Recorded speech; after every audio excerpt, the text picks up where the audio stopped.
Let's go tayo. Let's go tayo mga kabarangay, mga kababayan. Ayan. Dito tayo sa may Buwa. Buwa yan. Ayan, isipang may-ari na yan eh. Ayan, nagagad ng mga building na yan.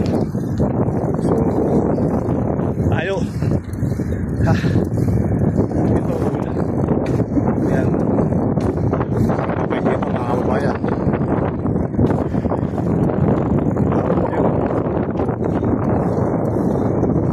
Kamusta na ang bundok ng basura?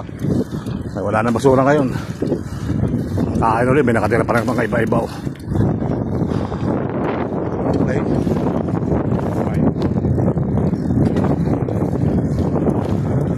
Nagkaputi na ako mga kabayan. Ano yun? Tulog?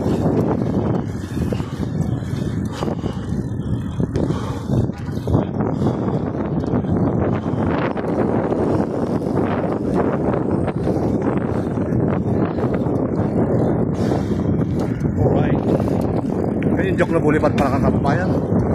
Yung ating lagi tinadaan na pagkakaroon ng Friday. MW, nadaan tayo dyan. So, maybe, hindi tayo tinaan. Kasi wala tayong transaction dyan. Okay? Alright.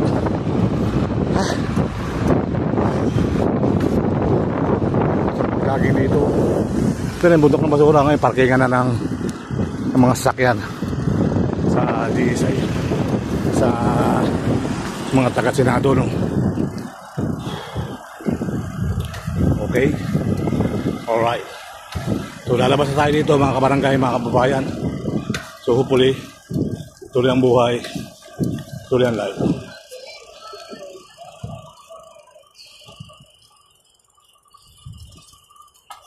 Yeah. Ang Diwata Paris Overload, dyan dati nakapusto. Diwata Paris Overload mga kabarangay. Mayroon silang ano to, lapu-lapu, sarsyado, liver, atay, longganisa. Yan, masarap na adobo. Yan, fried chicken, sisig, pork chop, dinuguan. Napakasarap na pagkain nila rito. Yan, pila na naman, oh. Pila na naman sila dito. Nalilito si kaibigan, kanya-kanyang bayad. Ayan. Diwata Paris Overload tayo ngayon, guys. So kung gusto nyo kumain, magpakabusog kayo dito. Only rice. Only rice na ito. Chicken joy. Chicken joy mga kababayan. Ayaw kumakain dito. Kapag ganito oras. Okay? Let's go!